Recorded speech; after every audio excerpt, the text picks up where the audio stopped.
Son las 5:06 del miércoles 21 de octubre. Buenas tardes, chicos. Habla el profesor Rodrigo. Vamos a iniciar con el cuarto podcast de biología. Hoy tenemos como pendiente ya las células vegetales, o la diferenciación de las células vegetales de las células animales. Parte de ello, creo que es importante ver estas diferencias, qué es lo que sí tienen y qué es lo que no tienen. Y en las clases anteriores había ayudado ya las características de algunos organelos celulares de las células animales. Ahora, hoy tenemos que revisar cuáles son las características de los organelos celulares que sí tienen las células vegetales. Iniciemos con lo primero. Las células vegetales no tienen ni centriolos ni lisosomas. Y entonces mis pequeñuras, mis pequeños microcompostitos. Bueno, ustedes no tienen apodo, necesito ponerles un apodo. ¿Me recuerdan para qué sirven los centriolos o para qué sirven los lisosomas? En el chat, por favor, pónganlo. Por favor, traten de que no sea copiado y pegado. Traten de que sea con las palabras de lo poco que entendieron en las clases.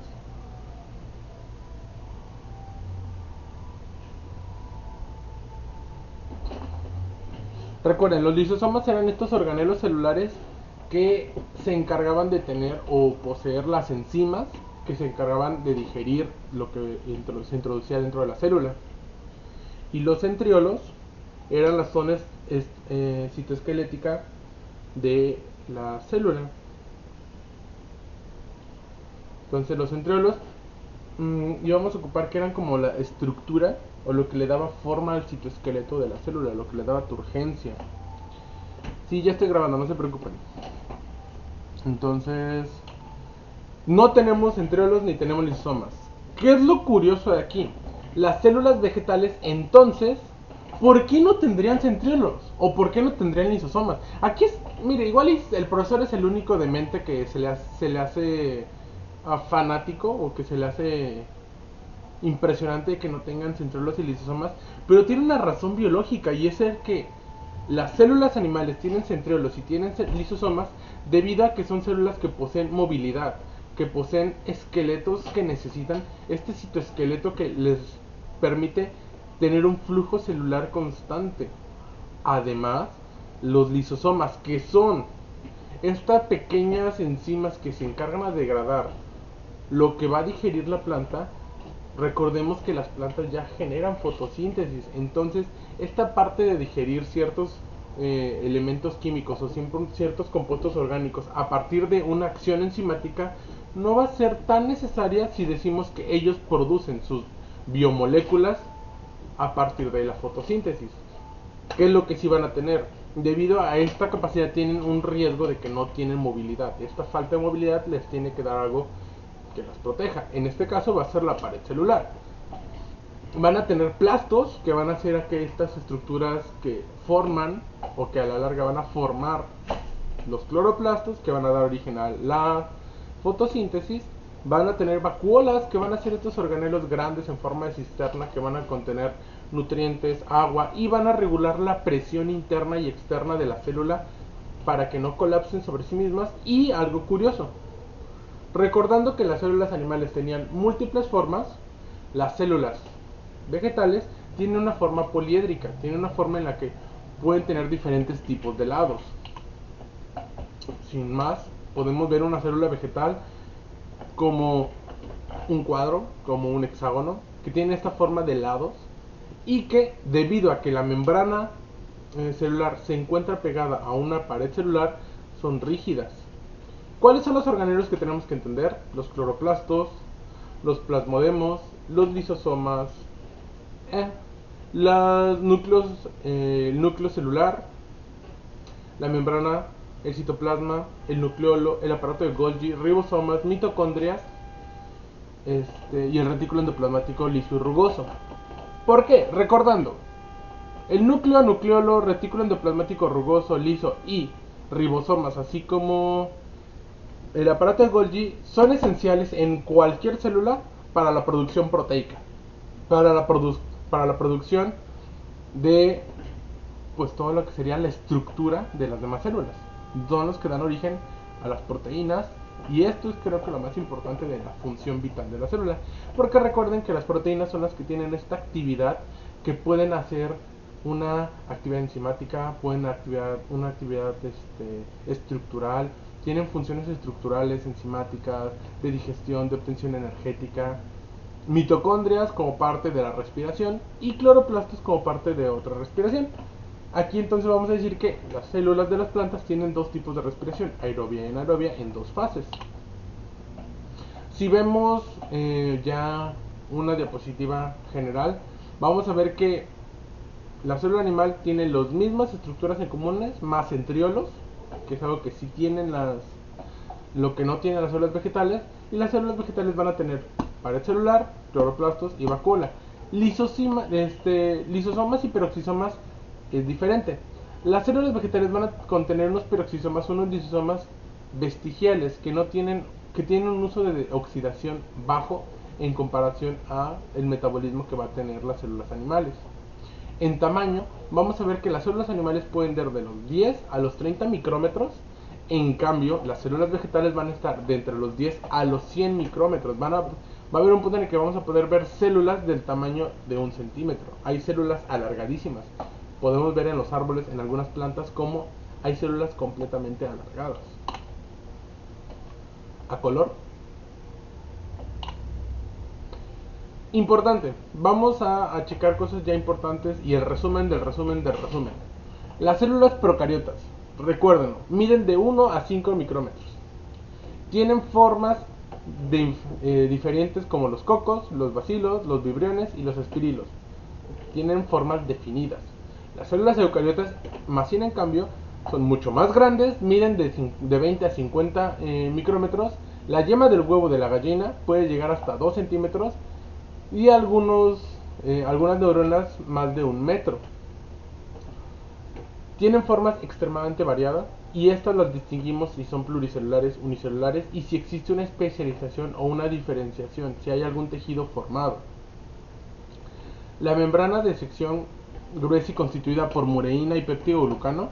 Algunas poseen algunas cápsulas de mucosas que favorecen a las células hijas mantenerse en cuidado cuando forman colonias, cuando se agrupan las procariotas. En el caso de las eucariotas, vamos a ver que las células vegetales tienen una pared gruesa de celulosa o lignina. Las células animales presentan una membrana de secreción denominada matriz extracelular o carecen totalmente de ella. Los organelos son membranosos, como los mesosomas. Las cianobacterias van a presentar tilacoides. Las membranas no poseen colesterol. En procariotas no existe el colesterol. En eucariotas, los organelos son membranosos, van a ser el retículo endoplasmático, el aparato de Golgi, las vacuolas, los lisosomas, las mitocondrias, los cloroplastos en las células que lo posean y los peroxisomas. En las procariotas vamos a ver que tenemos estructuras no membranosas como los ribosomas, que van a ser pequeños, van a presentar algunas vesículas proteicas que van a tener carboxisomas o clorosomas. En las células eucarióticas vamos a ver que tienen estructuras no membranosas como los ribosomas ya más grandes, van a tener un citoesqueleto y los animales además en las células animales va a haber centriolos. En las procariotas, importante, en el núcleo no tienen, existe una zona nucleoide y el ADN va a estar condensado en esta región. Y recuerden, en procariotas solo hay un cromosoma o solo hay una hebra de ADN, es una hebra de ADN circular. En las células eucariotas ya tiene núcleo y el núcleo tiene un nucleolo en donde se encuentra el ADN. Y el ADN está regido por diferentes números de cromosomas. En procariotas, el ADN es una molécula circular de doble hélice y aunque está asociada a algunas proteínas, no tiene nucleosomas, nada las envuelve, nada las protege. Esto es como este único cromosoma y el ARN no presenta cierta maduración. En general, el 100% de las procariotas tienen ADN codificante. En eucariotas es el caso contrario. El ADN es lineal, es una línea, es un hilo enorme. Es de doble hélice, está asociado a histonas formando nucleosomas y cada fibra de ADN puede formar un cromosoma, además de que hay ADN circular de doble hebra en cloroplastos y mitocondrias. El pre-ARN mensajero experimenta una maduración para poder ser o para poder mandar estos mensajes, para poder darse la transcripción, se va a realizar dentro del núcleo y la traducción en el citoplasma, para los que no me entendieron. Todos los procesos de replicación se van a dar dentro del núcleo y para lo único que va a salir algo de ADN de la célula va a ser para la producción de proteínas, la traducción. En procariotas no existe la mitosis. El citoplasma se divide, se hace una bipartición y es una reproducción totalmente asexual. En algunos casos se da la parasexualidad, que es cuando hay un intercambio genético por el pili, que si se acuerdan en la clase pasada, vimos que se formaba este pequeño conducto alargado que podía unir a dos células diferentes, a dos bacterias, y entre ellas podían compartir su ADN plasmídico, sus genes que fueran de ayuda. En eucariotas el núcleo se va a dividir por mitosis o por meiosis, el citoplasma se va a dividir por bipartición, esporulación, gemación o pluripartición. Para los que no me entendieron, se va a dividir por un proceso de replicación y aparte puede ser por formación de esporas, por formación de gemas. Imagínense a Bob Esponja cuando está diciendo a la arenita que si puede hacer algo y empiezan a salir muchos mini Bob Esponjas de su nariz. Eso es la multipartición. La meiosis va a formar gametos que van a ser las células germinales, las células sexuales, lo que da origen en células eucariotas a la reproducción sexual. Es una actividad inherente de células eucariotas poder llegar a la reproducción sexual.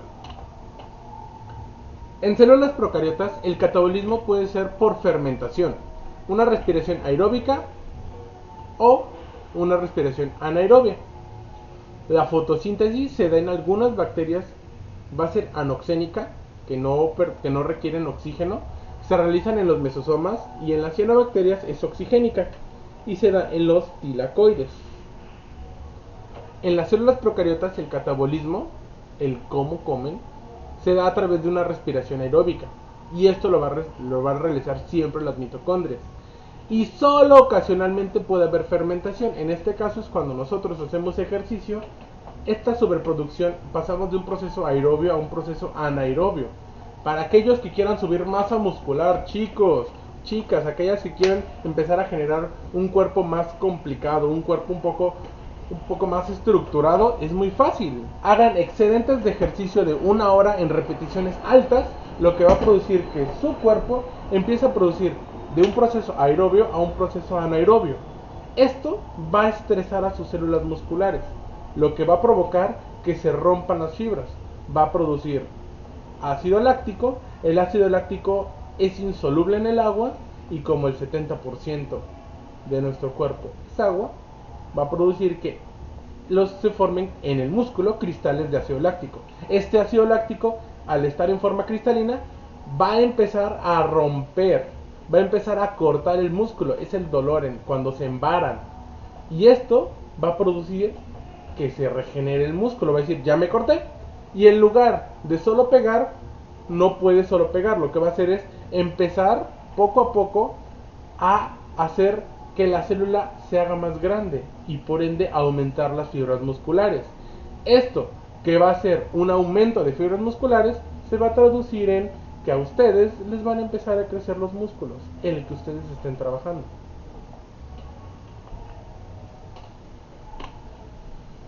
¿En qué me quedé? En procariotas no se realiza fagocitosis, ni pinocitosis, ni digestión intracelular, ni presentan comentes citoplasmáticas. En las procariotas usualmente liberan enzimas, las enzimas digieren o vomitan lo que tienen adentro para digerir, degradan todo el nutriente y ya que el nutriente es asimilable, lo reabsorben como esponjas. En eucariotas ya se da estas corrientes citoplasmáticas, ya existe una digestión intracelular, ya se da la fagocitosis de células que tienen la capacidad de optar, de tomar, de digerir otras células. Y en los tipos animales vamos a ver que igual se da la pinocitosis. En algunas bacterias obtenemos energía a partir de la oxidación de compuestos inorgánicos, la quimiosíntesis, que podemos obtener energía a partir del sulfuro, del metano. Y en eucariotas no va a haber quimiosintesis. No hay ninguna célula eucariótica hasta ahora. Dejen reviso rápido en mi mente. No, sí hay una célula eucariota que tiene quimiosintesis. Pero se dice que es por endosimbiosis. Así que diremos que no es común y es casi imposible que en eucariotas no haya quimiosintesis. El núcleo. Aquí del núcleo. Hasta aquí. ¿Alguna duda? Al moderador, muchas gracias por tu chamba. Se te pagará en compostidólares.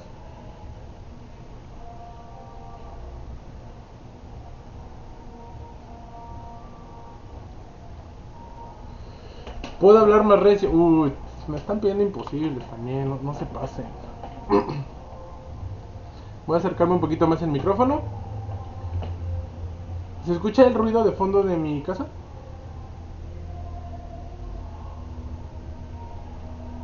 A ver, ¿me permite? Cierras la ventana, please.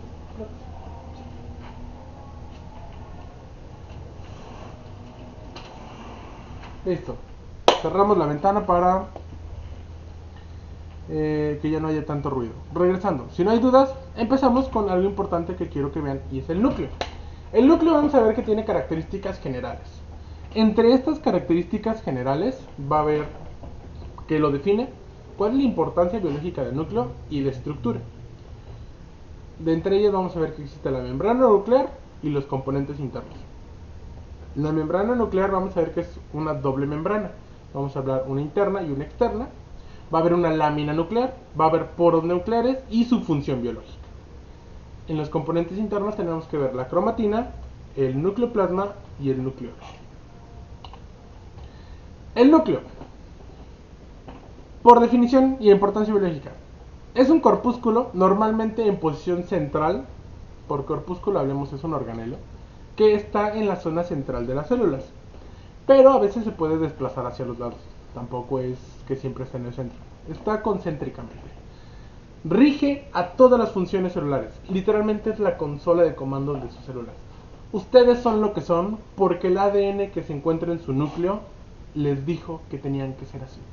Más aparte el cómo interactúa esto con la presión ambiental, porque entonces somos una mezcla de dos cosas, de lo que rige el ADN y el ADN está regido de cómo va a sintetizarse, de cómo va a expresar los genes y esto va a depender de los impulsos en el ambiente, del exterior de la célula, en este caso, el ambiente. Y es portador de factores hereditarios, que significa posee ADN. En el núcleo, el citoplasma existe una relación muy estrecha y depende uno del otro, de tal manera que ninguna de las dos partes puede mantenerse viva por mucho tiempo siendo separada. ¿Qué significa? Que si nosotros retiramos el núcleo de una célula, la célula va a morir y el núcleo va a morir. Si lo vemos de esta manera, en una fotografía vamos a ver que la envoltura nuclear es la membrana más externa del núcleo y que en esta membrana, al ser semirrígida, vamos a ver que hay poros. Vamos a tratar de darle como que zoom a eso. Si lo alcanzan a ver, no vamos a ponerle un poquito zoom. Ok. Vamos a ponerle aquí el zoom. ¿Ven este hoyito? Vamos a insertárselo como con algo aún más visible. ¿Dónde está? Formas.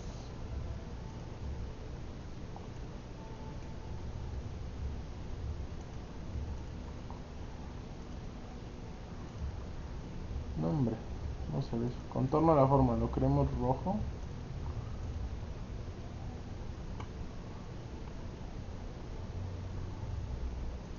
Ok. Si alcanzan a ver cómo hay un hoyo, un pequeño hoyito, un agujero en esta membrana.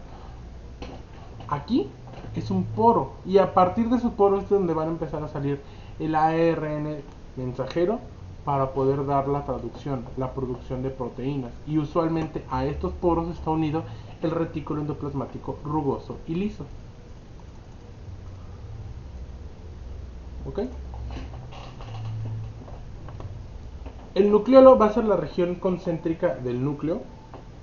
y va a tener la función de tener o encontrarse ahí el ADN.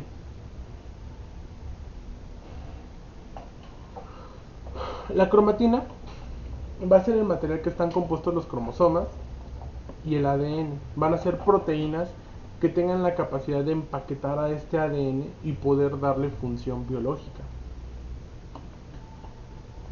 La lámina nuclear va a ser una región del núcleo en donde se entrecruzan cierto número de proteínas de entre 15 a 80, 95 nanómetros, y que esto es lo que genera que pueda darse una cara interna del núcleo, que pueda mantenerse el exterior y el interior totalmente aislado. Veamos al núcleo como un sistema aislado en el que todo va a tener que estar aislado y solo como un puzzle se va a estar moviendo, va a tener un flujo para poder permitir el paso, la salida de los productos necesarios. Nada de lo que está en la célula entra al núcleo a menos que sea ADN. Es lo único que puede entrar. Por eso los virus tienen la capacidad de poder llegar hasta la zona nuclear. La estructura del núcleo vamos a distinguir dos aspectos distintos. Mira, ahí está la información. El núcleo va a ser interfásico y va a ser el núcleo mitótico, que es el que podemos distinguir los cromosomas. Cuando está en el momento interfásico, vamos a ver que el núcleo simplemente va a estar ahí la heterocromatina y la eucromatina, que va a ser todo el ADN estando disperso a partir de estos nucleosomas que se van a dar. Cuando está en el núcleo mitótico, vamos a poder observar aquí los cromosomas. El tamaño del núcleo puede ser entre los 5 a los 15 nanómetros. En cuanto a su forma, lo más frecuente es una forma esférica, pero existen casos en el que los núcleos pueden ser elipsoidales, arriñonados o lobulados. Elipsoidales como una elipse de cómo se ven las órbitas del sistema solar. Arriñonados, imagínense un riñón. Y lobulados, imagínense lo de su cerebrito, como dos bolitas unidos. Cada tipo de célula, la relación entre el volumen del núcleo y el volumen del citoplasma es constante, y esta relación se le denomina relación núcleo-citoplasmática. El número de núcleos. Va a haber células que pueden ser uninucleadas o puede haber células polinucleadas. Cuando son plurinucleadas, vamos a decir que pueden ser por plasmodio o por sincitio. Cuando es por sincitio, es una fusión de varias células uninucleadas. Literalmente 3-4 células se unieron y formaron una célula más grande con varios núcleos celulares. Cuando se da por plasmodio es porque se repitió la división del núcleo y no se dividió en la célula, no se dio división del citoplasma. ¿En qué momento tenemos células multinucleares? Por ejemplo, cuando hacemos un análisis de que queremos ver cómo se dan los linfocitos T, podemos ver cuando existen polinúcleos en las células, y esto puede ser una determinante de la existencia de cáncer, de la existencia de daño o de alguna función biológica en humanos.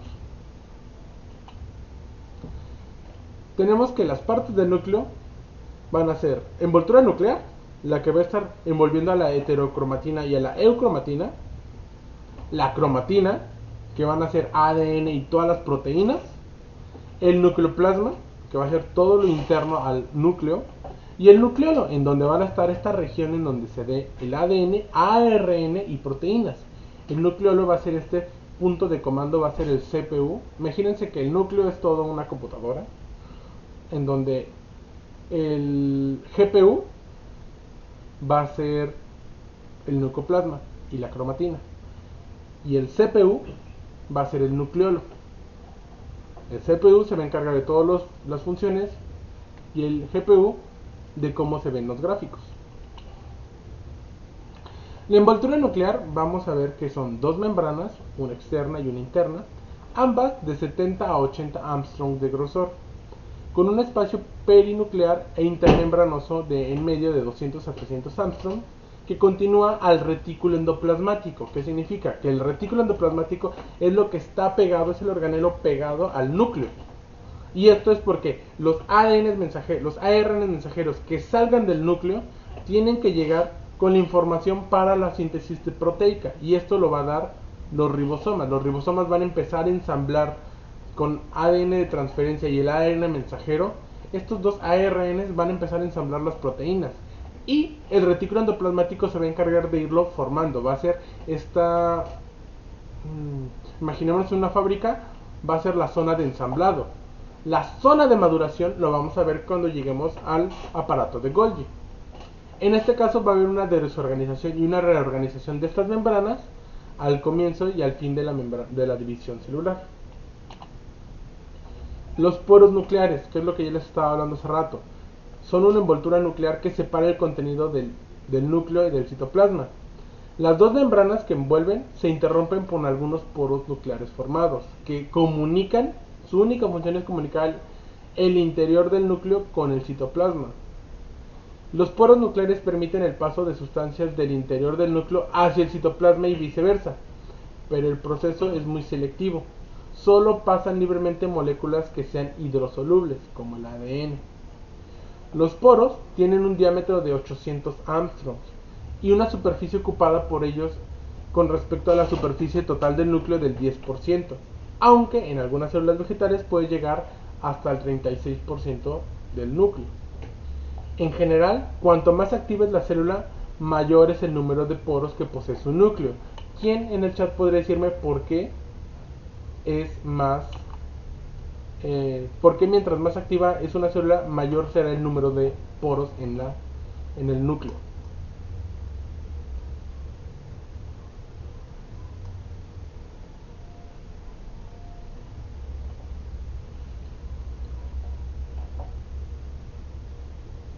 ¿Alguien?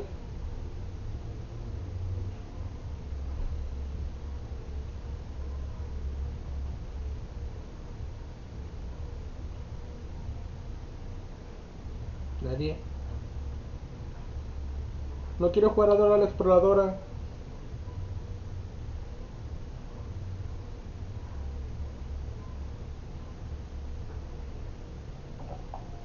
Quisiera que me dijeran qué pasa cuando tenemos un núcleo celular, porque en el núcleo, cuando más activa sea tu célula, mayor es el número de poros que posee su núcleo.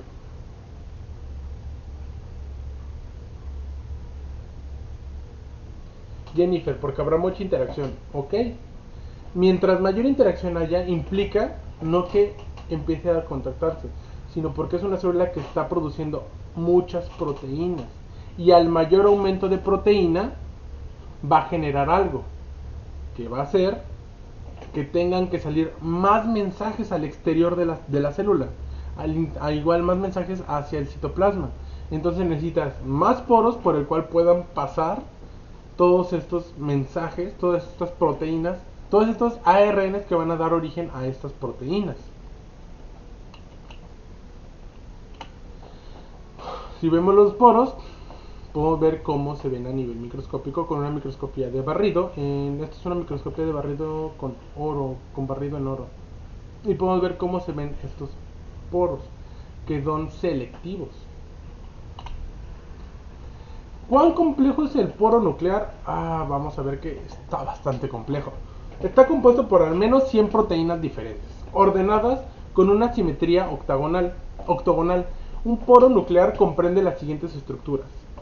Material anular, que son 8 partículas esféricas de 200 Armstrongs de diámetro, que son ribonucleoproteínas, dispuestas sobre cada poro. Hay un diafragma, que es una sustancia densa y amorfa insertada en el contorno del poro y se dirige hacia el centro, disminuyendo la luz del poro. Al decir la luz es disminuyendo el ángulo focal. Imagínense, ¿cómo les explico eso a ustedes? Ok, un popote, mientras más grueso, mayor es su haz de luz. Cuando reducimos la luz es porque está haciéndose más estrecho y dejando un paso de 100 Armstrongs. Existe un gránulo central que va a ser un corpúsculo de 250 Armstrongs de diámetro que ocupa el centro del poro y se ha identificado con ribosomas recién formados y sustancias que están atravesando el poro.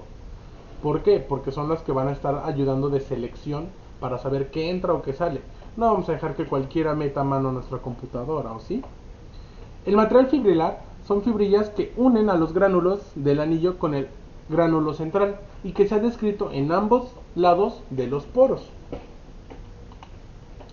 Y así lo vamos a ver si lo quisiéramos ver como ya a lo grande.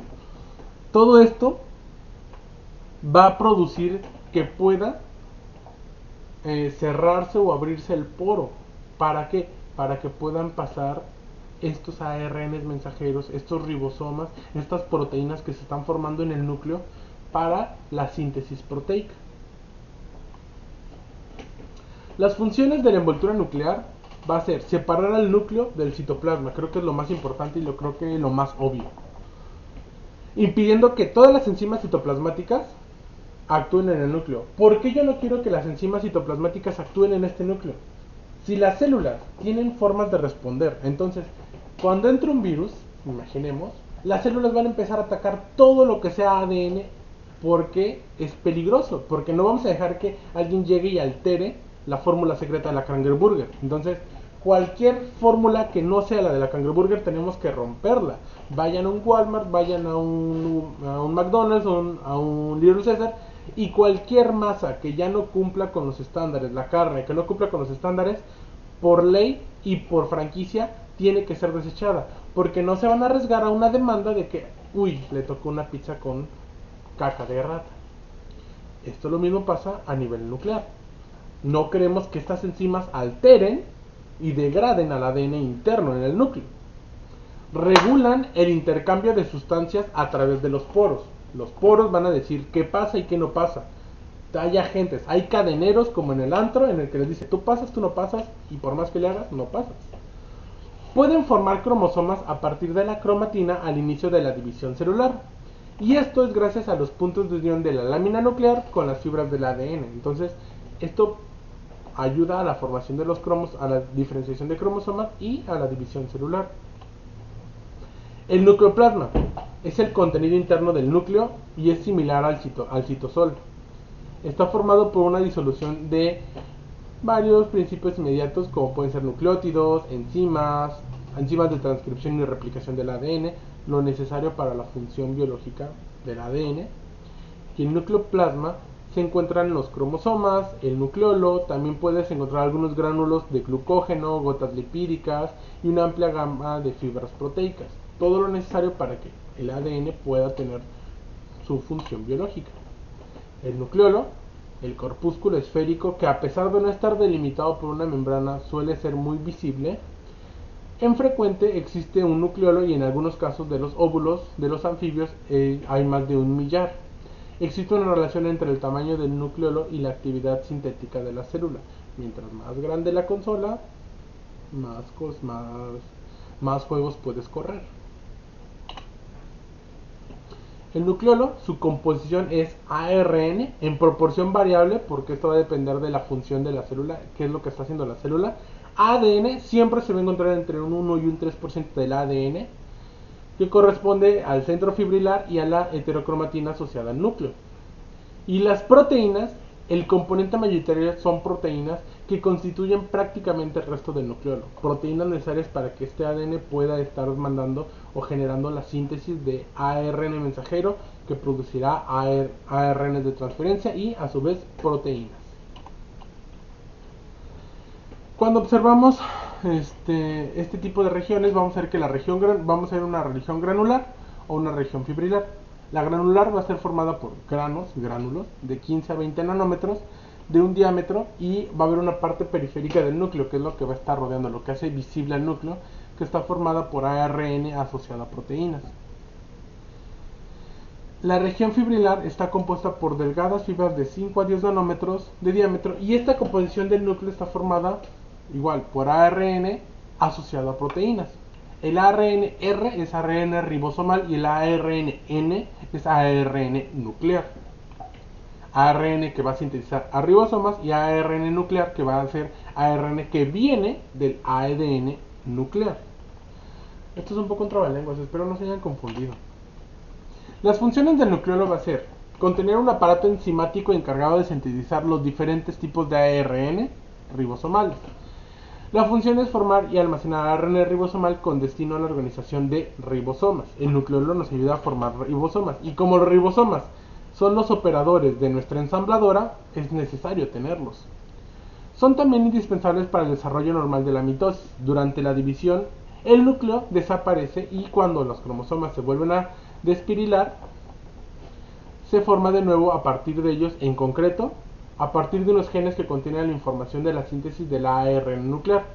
Y estas son regiones NOR. A eso ya no se las voy a explicar, no creo que lo entiendan, pero son regiones que ayudan a la formación y síntesis de las áreas nucleares. La cromatida, en cambio, el ADN del núcleo está asociado a proteínas de dos clases, histonas y proteínas no histónicas. Los complejos de ambos tipos son proteínas con ADN y conocidos como cromatina. Estas histonas, gracias a esas histonas es que no somos eternos, porque las histonas empiezan a degradar poco a poco y a lo largo de múltiples divisiones celulares empezamos a envejecer por medio de la oxidación. La cromatina recibe estos nombres a su capacidad de teñirse con los colorantes básicos. Se observa una masa amorfa, pero en una de las estructuras celulares está dotada por una mayor complejidad de organización. Existen fibras de cromatina que constan de diferentes niveles de organización y condensación. Y estos niveles de organización nos permiten empaquetar ciertas y muy grandes cantidades de ADN asociado a las histonas. Y lo que reduce el volumen nuclear. ¿Qué significa? Es lo que ayuda a sintetizar que se den la condensación del ADN y la formación de cromosomas. No toda la cromatina se encuentra en el mismo grado de condensación, creo que eso ya lo habíamos explicado. Está la eucromatina, que es una cromatina poco condensada, se transcribe al ADN. La eucromatina junto con el nucleolo son las zonas donde los genes se están transcribiendo, es el área en donde se está trabajando. Y la heterocromatina va a ser la cromatina con un alto grado de empaquetamiento. ¿Para qué lo quiero empaquetado? Porque no quiero que se eche a perder, entonces lo estoy conservando. Esto para que el ADN que no contiene o áreas que se van a transcribir tengan telómeros y centrómeros. Y estos van a permanecer ahí para mantener inactivo ese ADN. Nosotros no queremos que nuestro ADN todo el tiempo esté sintetizando. ¿Por qué? Porque si parte de nuestro ADN está haciendo que se sintetice un ojo, no queremos que de repente de la nada nos aparezca un ojo en el pulmón. Porque el pulmón tiene células y el ADN de mi pulmón, de mi ojo, de mi cerebro, del folículo de mi cabello y de mi corazón es el mismo ADN. Entonces tiene que estar activado en ciertas zonas para funcionar y desactivado en otras zonas que está activado en otras células. Vamos a tener la heterocromatina, que se ve más condensada, más empaquetada, y la eucromatina, que está totalmente laxa. La heterocromatina constitutiva va a ser un conjunto de zonas en el que se encuentren condensadas en todas las células y por lo tanto su ADN no se va a transcribir en una de ellas. Cuando no se transcribe es que no está formando ninguna proteína, solo está ahí resguardándose para su después uso. La heterocromatina facultativa comprende zonas distintas en diferentes células, ya que representa el conjunto de genes que se inactivan de manera específica en cada tipo de célula durante la diferenciación celular. ¿Qué significa? Que en ciertas áreas tiene que estar activada una región y en otras áreas otra región. Necesito un pizarrón para explicar eso. Pero imaginemos la chava carpeta o una carpeta en la que les diga quiero que lean todo el libro y les voy a decir tienen examen a libro abierto. Si fuera examen a libro abierto constitutiva, ustedes sabrían qué regiones van a ocupar específicamente. Pero como ustedes ni siquiera se pusieron a leer el libro, cuando el profesor les dice tienen libreta abierta o libro abierto, no saben ni con qué resolver el problema porque no habían estudiado y entonces no saben en qué parte está y entonces saben que en ciertas zonas de su libreta va a estar la respuesta, pero como no saben cuál, tienen que saber cuáles específicamente son las que pueden estar ocupando, porque en otra sección va a estar lo de otra área. Son sitios de cómo se diferencia la heterocromatina para que cada célula pueda hacer su disfunción diferente pese a ser el mismo ADN.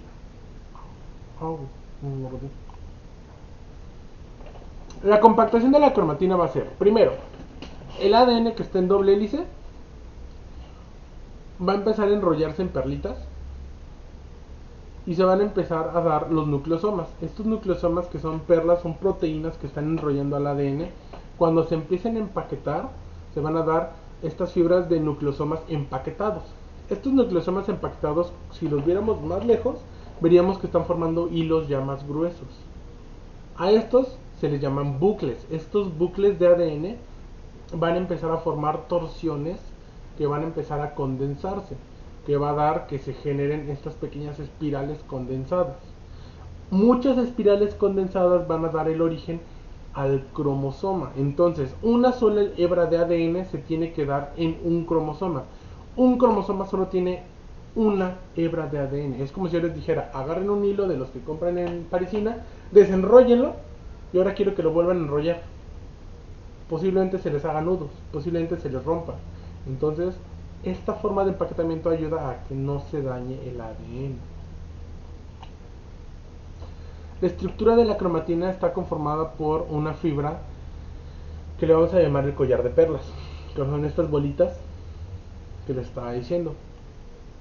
Estas a su vez forman una fibra de ADN de 20 Armstrongs, que es la doble hélice, asociada a una proteína llamada histonas.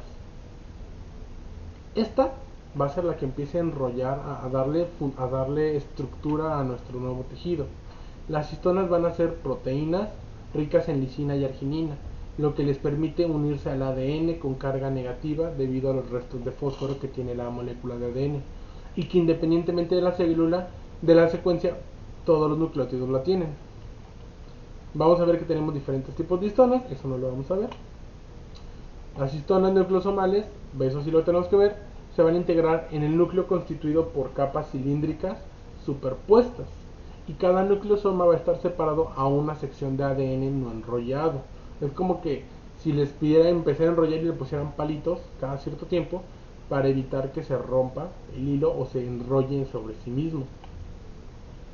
Finalmente, estos nucleosomas se acomodan formando una especie de hélice, y cada hélice está compuesta por 6 nucleosomas, por 6 perlas. En el proceso es muy importante la histona no nucleosómica H1. Es de esta forma que la fibra empieza a obtener como más gruesa, se empieza a condensar. Aquí estamos viendo cómo se da la condensación del ADN. La máxima condensación del ADN, que pasamos de esta bola de hilo a este cromosoma, es cuando la cromatina alcanza una estructura de cromosoma, que es cuando todo el ADN, toda la hebra de ADN, toda la única hebra lineal de ADN produce un cromosoma. Si lo viéramos ya de nuevo a nivel gráfico, podemos ver cómo el ADN se empieza a enrollar sobre estas proteínas para empezar a empaquetarse, formar estas hebras que vamos a llamar bucles, que formen estas estructuras espirales, estas estructuras helicoidales para producir el núcleo. Como lo vemos a microscopio, es viendo cómo se empieza a formar esta hebra de ADN, cómo se empiezan a enrollar sobre sí mismas las proteínas hasta la formación de un cromosoma. ¿Hasta aquí alguna duda?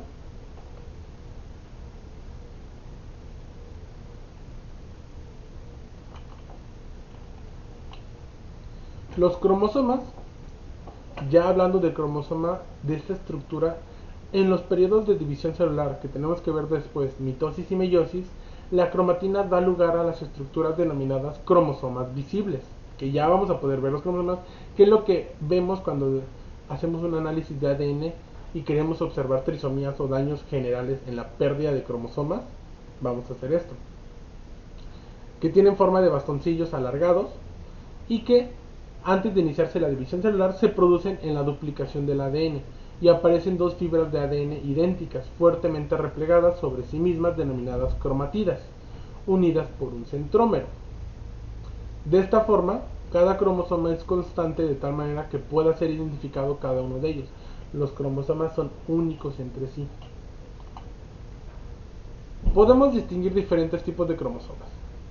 Por ejemplo, tenemos los metafásicos, que presentan dos cromatinas unidas, y el anafásico, que solo presenta una cromatina. Un cromosoma metafásico, podemos verlo aquí, en el que cada cromosoma se distingue en varias partes. La cromatida, una constricción primaria del centrómero, la zona central. El cinetocoro, que van a ser proteínas que den esta constricción.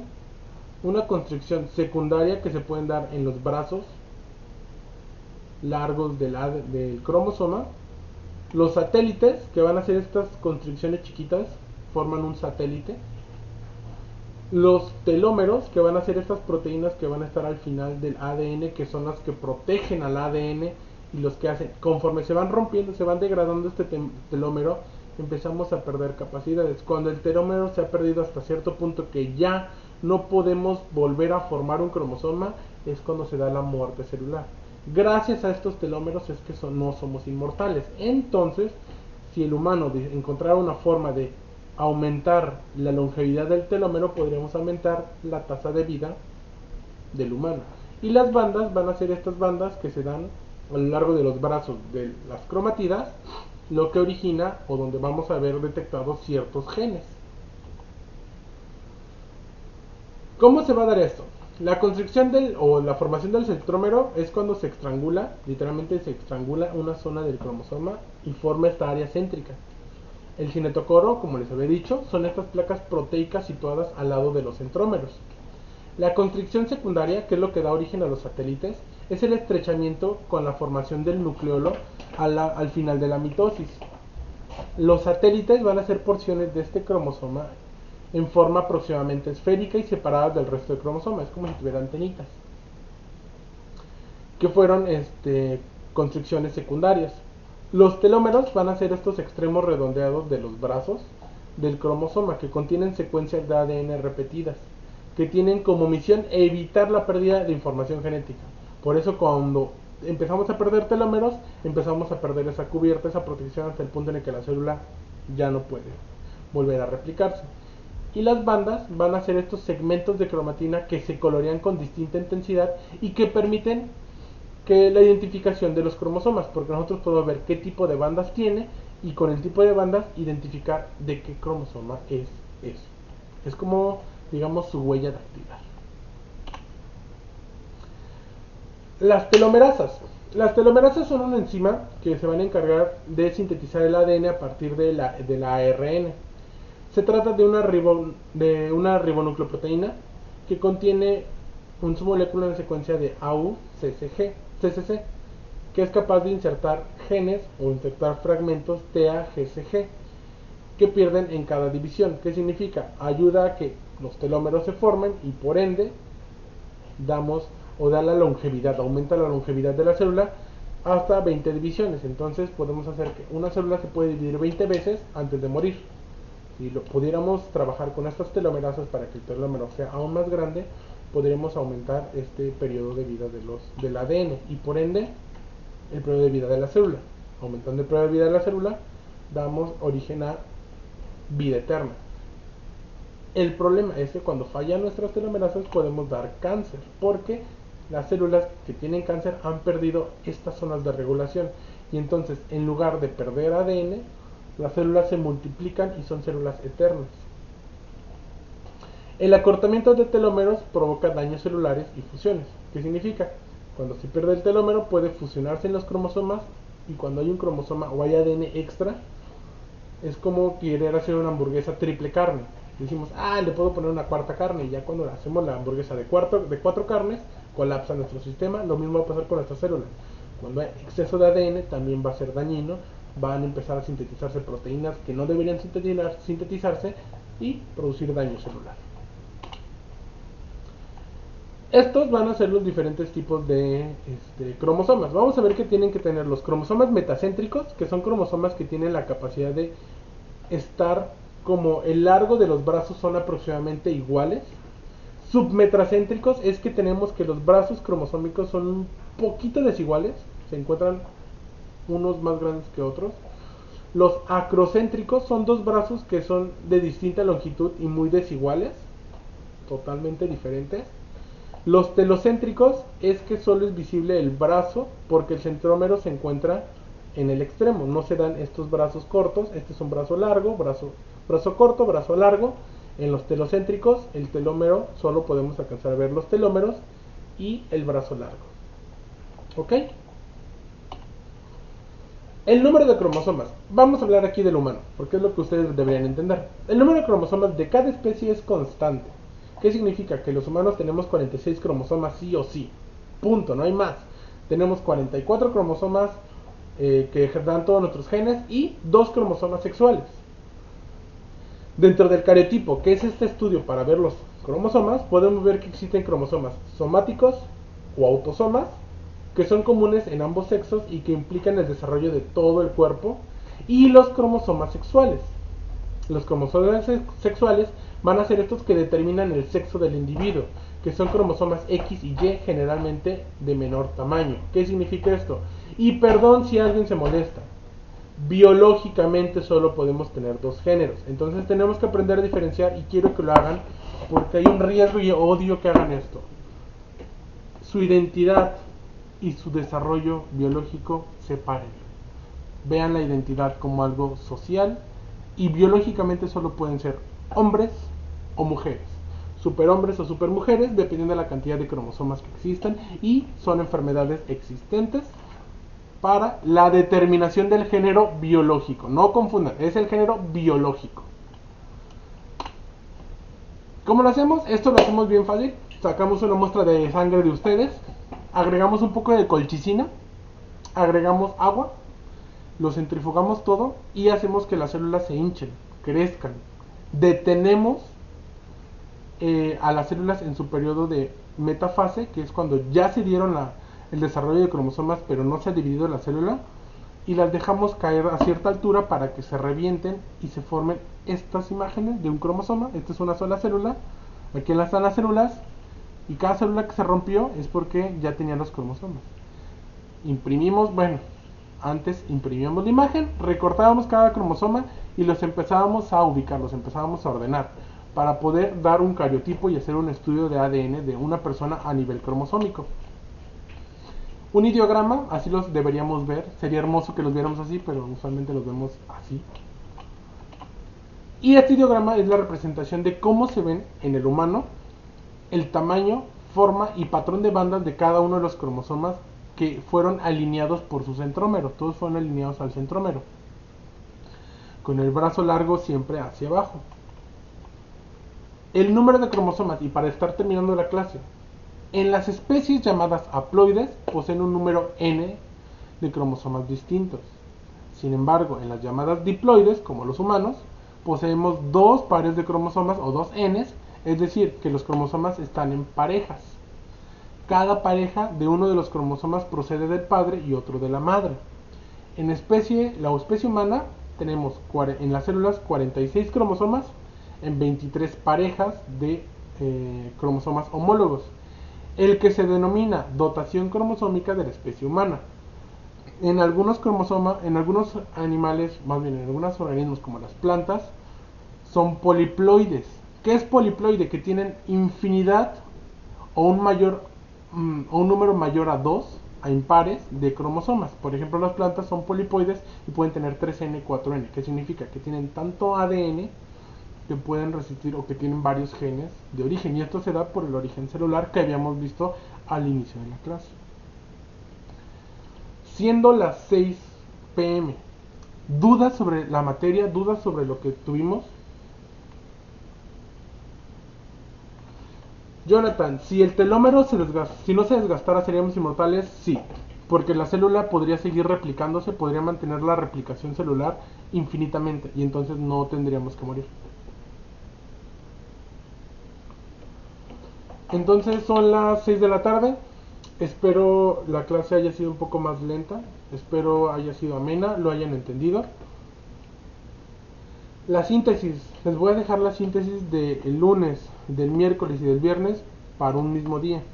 Entonces yo creo que el día lunes voy a ponerle las asignaciones para que las entreguen. Cualquier cosa, en Telegram me pueden